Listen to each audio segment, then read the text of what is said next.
Welcome to Ray-ality TV. I'm Raymond Bakari. This episode is continuing my coverage of the growing field of candidates running to replace outgoing Congressman David Cicilline in the 1st Congressional District here in Rhode Island. One of those candidates that is joining me today is Walter Berbrick, who is a former Navy intelligence officer and professor in the War Gaming Department at the U.S. Naval War College. Walter, how are you today? Hey Raymond, how are you? I'm doing well, thank you. Thanks for coming on. It's a pleasure to have you on the show. My first question is, why do you want to represent Rhode Island in Congress? Yeah, so I'm running to represent Rhode Islanders for three big reasons. To lower costs for hardworking Rhode Islanders, to build bridges in Washington, but also to help our country and our communities mitigate and respond to the impacts of climate change. And for me, it really just boils down to duty, a sense of duty to serve not only my country but my community. And it's why I spent my childhood working in my family's restaurant. It's why I joined the Navy after the 9/11 attacks. And it's why I spent my career in public service, educating and building leaders bringing leaders from across our government together to keep America safe from threats. And primarily those threats being climate change, but also threats from countries whose values differ dramatically than ours. And that duty took me to Rhode Island almost 2 decades ago, and I was without money, without any family or political connections, but the Navy, the Naval War College, the American Red Cross provided me an opportunity to serve my country and my communities. And it's where I met my extraordinary wife, where we raise our two children. And so for me, it boils down to the duty. I feel a profound obligation to serve the great people of Rhode Island, a duty to continue my lifelong commitment to public service and to serving my country and my communities. It's a responsibility to my friends and my family and my neighbors, and it's I really just a solemn obligation to pay forward to make our country and a better place, and a better place that we can leave for our children and our grandchildren. So for me, it's personal because together, I believe we can that our collective potential to overcome the defining issues of our time resides with our generation, my generation. And for me, it boils down to three different speaking with thousands of Rhode Islanders, it really boils down to three issues, right? The rising division in our country, rising costs, and rising seas. And these are generational problems, and they require a new generation of leadership and an independent thinker who really has the experience of building bridges and bringing people together across our government and frankly across the world to improve the quality of life for all Rhode Islanders. Currently, there are over 15 Democrats seeking the party's nomination for this seat. What differentiates you from your opponents? Yeah, unlike my opponents, my campaign, our campaign, is really deeply rooted in the belief that unity and collective action, is paramount. And I plan to serve and lead the people of Rhode Island, Rhode Island's first district, differently than Congressman Cicilline, really by prioritizing bipartisan bridge building and focusing more on solving problems related to our housing crisis, growing our economy and our small businesses, and helping our coastal communities mitigate and respond to the impacts of climate change. As a father of two school-age children, I often think about what our country will look like, what our world will look like, what it should look like 20, 30, 50 years from now. And decades of public service, as you mentioned, as an intelligence officer, but also as an educator, as a researcher, as a policymaker at the highest levels of government, has forced me to think that way, thinking longer term. And this experience has also taught me that there's no problem that we can't solve together for as long as we take the time to listen to one another, to respect one another. And so you'll hear a lot of ideas, a lot of views over the next 4 months from different candidates on different ways to solve problems and improve the lives of Rhode Islanders. But at the end of the day, we need a leader who has the experience of actually creating solutions that can take action to solve problems, not only the problems that we have today, but those looming over the horizon for tomorrow as well. Speaking of some of the main issues that different candidates are going to highlight, one of them that you highlighted in your announcement video is the increasing cost of living that everyone is facing. Which policies would you favor in order to give some relief to those facing this burden? Yeah, I mean, that for me, rising costs is such a very personal issue, and it's really really the focus of my grassroots campaign that we're building, and that we had tons of momentum on right now. Hardworking families and small businesses are getting hammered by high costs. I know, as a middle class family, we're feeling it. Our families feeling it, and so my number one priority in Congress is to lower costs for hardworking Americans. And we're all paying more for housing, for healthcare, for childcare, for college, right? The list goes on and on. It's not sustainable. And Rhode Island has been consistently ranked almost dead last in a place for as a state to do business in. And so, a big reason for that is really the cost of living and the cost of and the quality of life. And so that has to change now. And so to alleviate, the burden on Americans, I support policies that, raise the federal minimum wage, that strengthen our society's safety nets for those who really need them, and to provide tax relief for middle and low income families. While it's true that, federal spending can contribute to inflation, it's also true that strategic investments in our economy can help stimulate growth and create job opportunities, especially in the green energy field, which is going to be huge in the years ahead. And I believe a federal minimum wage, should be raised at a living wage, that adjusts with inflation, so at least 15 an hour. And I also believe, we got to do more to remove red tape for small businesses, and I think incentivize the private sector to build more affordable, more green, cleaner homes for Rhode Islanders. And it's not just affordable for those, struggling and fighting to get to the middle class. It's also for the middle class.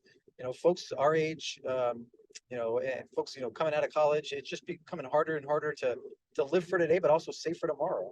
But if we really want to truly make Rhode Island the greatest state and the greatest place to live, to work, and to raise a family, then we have to put our money where our mouth is with respect to education. We have to, I believe, make the single greatest investment in K through 12 education that our country has ever seen. And we need to give every Rhode Islander access to high quality public education. And so, me personally, I'm opposed to any effort to privatize our public education system. I am strongly support are committed to developing practical solutions and innovative ways to address the growing student loan crisis here in America. I know, I earned my master's and my doctorate at night while working a full-time job, so I understand like how hard it is to balance education and school, but also work and providing for my family. And as someone with over $55,000 in student debt, I know how hard it is, and how it feels to get hammered by a $300 a month student bill. It's not fun. And so those are I think the big reasons, and education is a huge one, and tackling our student debt crisis is certainly on top of my priority list. Unpacking some of those ideas that you'd mentioned in your answer, currently it's a Republican-led House. If you're elected, you'll likely hear the argument of how are we going to pay for it? So what would your response be if you were to hear those things from your Republican counterparts? In terms of paying for it, a big part of paying for it is, I believe increasing our taxes, especially on those who make the most, millionaires and billionaires who need to pay their fair share. And so that's a big piece of paying for this. But it's also, again, incentivizing the private sector to and increasing the capital available to folks that allow them to start their own businesses, allow them to grow their own businesses, and then that'll help with getting a handle on both paying for things today, but also for saving for tomorrow. As you also highlighted in your announcement video, reproductive rights are in the national spotlight, and that's another big issue you talked about that you were going to focus on in this campaign. Do you consider yourself pro-life or pro-choice?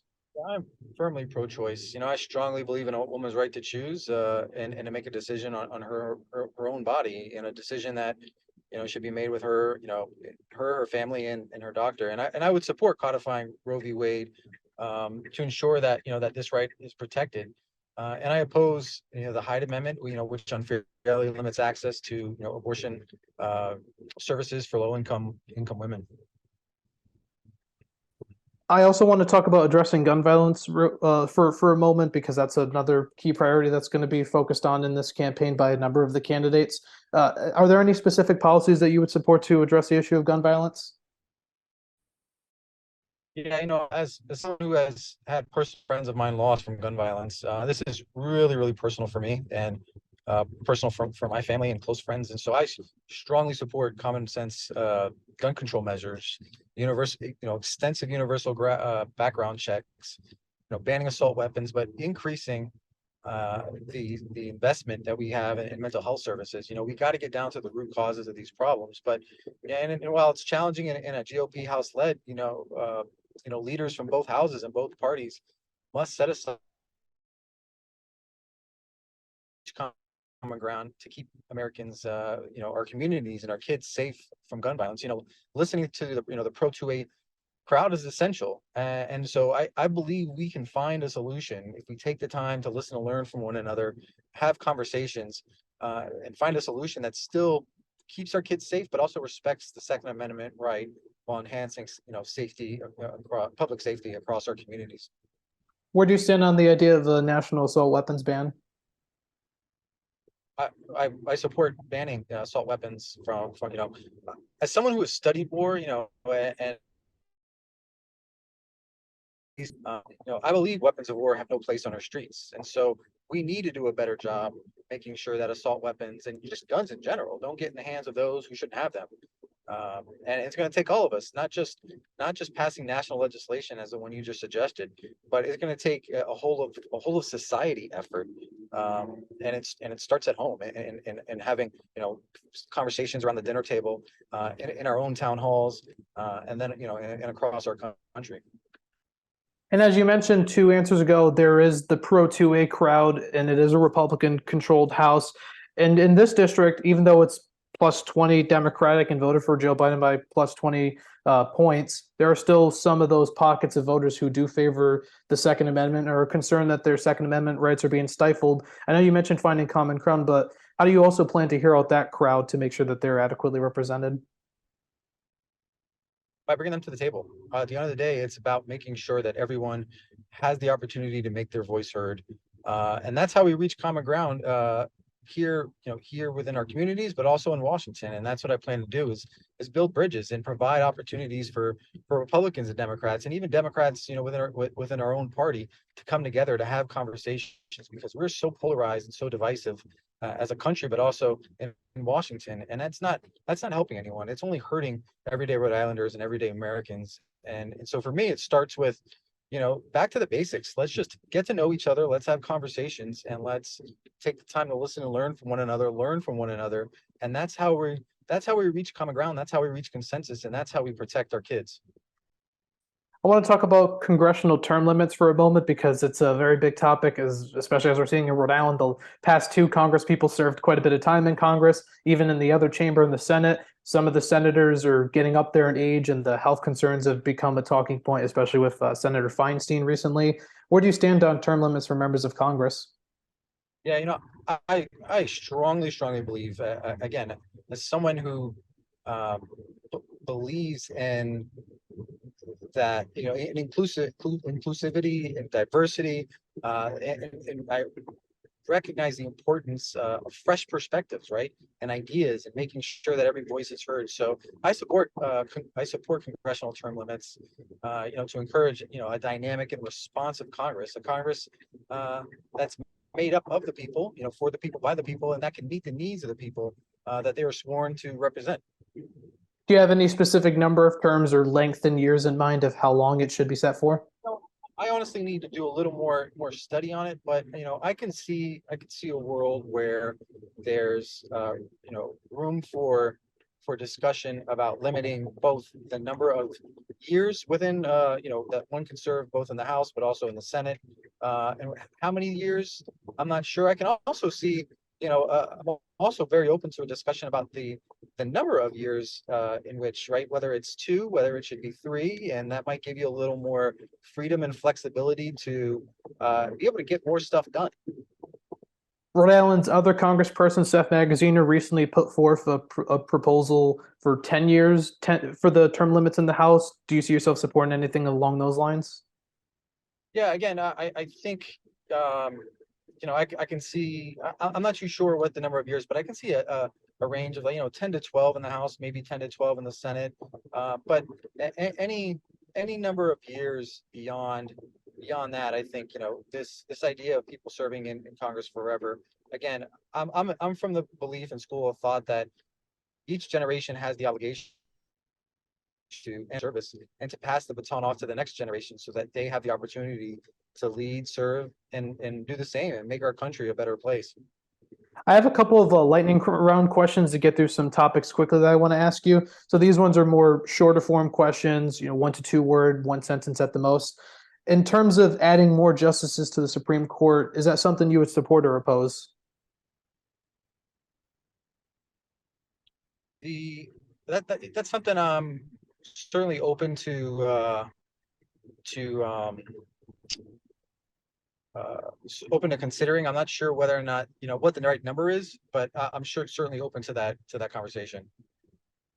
Are you in favor of or opposed to statehood for Washington, D.C. and Puerto Rico? I support it. Really, it's a matter of democratic representation.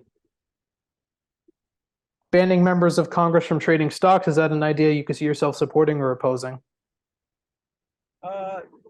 Not necessarily banning them, but I think, I support any effort to make Congress work better for the American people, to make Congress more transparent, and instilling more trust. Maybe that, the idea of preventing them from trading stocks, but maybe a better solution could be, ensuring that their stocks are put into a blind, it's almost like a blind trust, or so that they don't have visibility and control of that trading, but they can still have stocks and make trade. But having the opportunity to do that, I think will only prevent conflicts of interest from arising between, and because at the end of the day, it's important that that Congress is meeting the needs of the people and not meeting their own financial needs. So no on the ban, but open to a solution like having it in a blind trust? Yeah. I think, again, I got to think a little more about the specifics of that, but I'm certainly very supportive of the idea of either a ban, or I'm sorry, a blind trust, or just preventing conflicts of interest from arising. And so, as someone who doesn't, someone not obviously that familiar with the topic, I'll have to think a little more about it.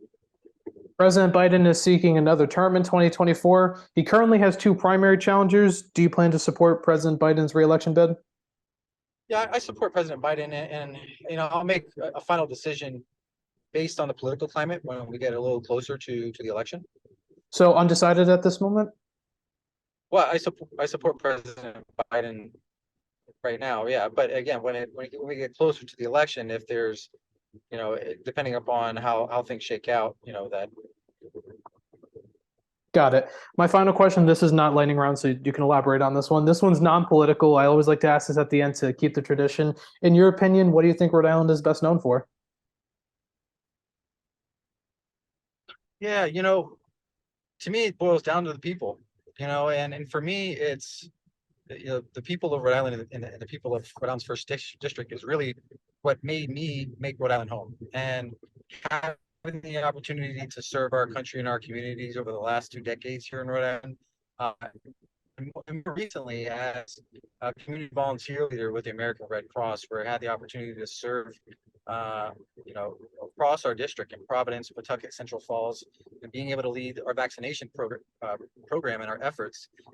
Really, it was just truly incredible and inspiring. Where the best in people came out in the worst in times. And so for me, the number one, what's best about Rhode Island is our people. That was all the questions I had, Walter. I think that's a good place to end things. Walter, thank you so much for coming on the show. It's been an absolute pleasure of mine to have you on. Thank you, Raymond, for the opportunity. I really appreciate it. And I want to encourage folks to learn more about our movement and our message, and to visit us at walterberbrick.com.